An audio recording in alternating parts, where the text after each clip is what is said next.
Okay, so we arrived at the second location. I'll be honest with you, I can't quite pronounce the name of it, so we'll add it at the bottom. I've visited this place countless times. Every time I'm here in the South Island, I try and get as many visits as I can. But normally the wind is crazy. It's so strong. There's something about this particular valley. It just tunnels the wind off the Atlantic Sea. And there's been often times where it's been a struggle to walk. So it's very difficult. At the moment, there's a lot of fog coming in. What you can normally see at the top, just above here, is really quite jagged, that kind of Jurassic kind of cliffs again. Loads of birds flying around, but it's Faroe Islands. They spend many of their days in fog, low cloud. That's what you're going to get. So we're going to head in. Sun sets in roughly about half an hour. It takes about 10 minutes to get in there. So we're going to hopefully get something. Not going to get my hopes up, but we'll see. But 10-minute walk over some pretty boggy grass, and then we'll get set up, but we'll see how it is. Like I said, it's really windy over there. Even with the tripod and my bag on a tripod, it can be really difficult. So we'll get cracking.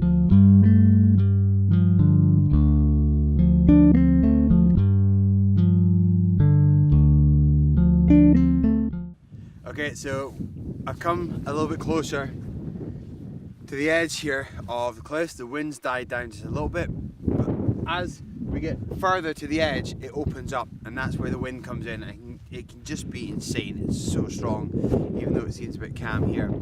I kind of want to point out that, as you can see, really foggy. We're in some low cloud, which is very, very common all over the Faroes here. Now, the path that we're on just now is marked out by markers all the way down. We also have little fluorescent plastic on it, so if you head towards you'll be able to see it. Now, they also have quite a lot of cairns here in the Faroes for marking their ways. It's so important that you know where you are, you know where you're going. We are literally just a straight line back. I know where the edge is, so that's very important. If this was a location I'd never been to, weather's like this, good chance I wouldn't even attempt it. We're going to head up just a little bit further. Hopefully the wind's going to be okay. Just wanted to say this before it gets too strong. Let's go.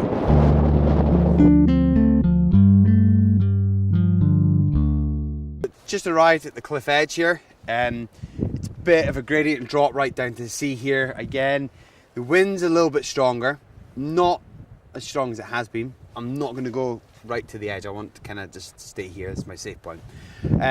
Of all the times I've been here, maybe 6-7 times, this is actually the calmest I've had it. I'm quite impressed that it's so calm.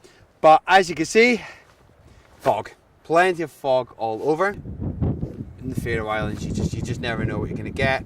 So what I'm going to do is set up. I know my composition that I want because I've been here and I've seen it.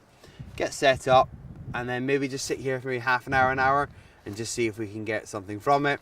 And then if not, at least we gave it a go. But I'm very happy there's no wind, but sad that there's fog.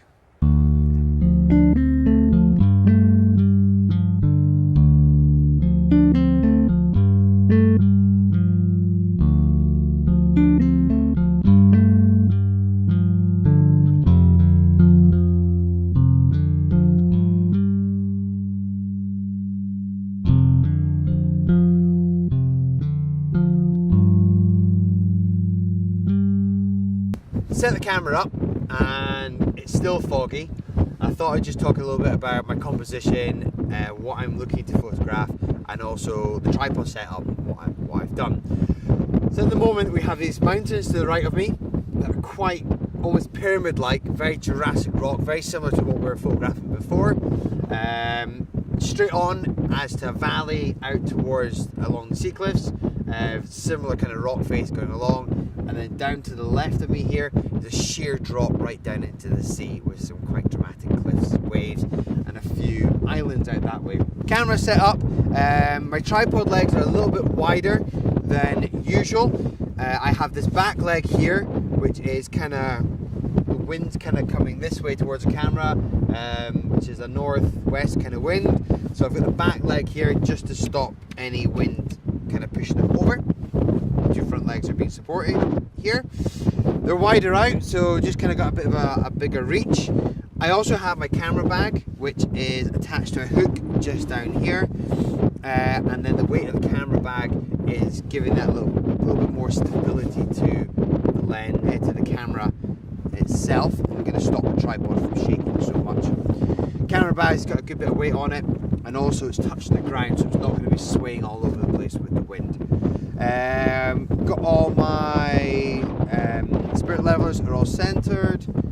Got my view, and it's just a case of sitting here waiting to see what we're going to get, and hopefully something might come, but in the meantime we'll have a cup of coffee and a wee biscuit.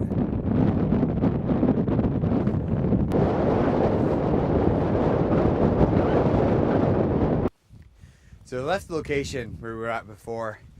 Wind was okay, but that fog just wasn't lifting. Been here for about half an hour, 45 minutes, and it just wasn't coming to anything. So it's a case of cut my losses, head home, warm up. If we'd been here maybe 15 minutes, half an hour before, there's a good chance it would have been clear. But the thing with the weather in the Faroes, you know, it's very similar to what it is in Scotland. You know, you get your 4 seasons in one day, it can change so dramatically.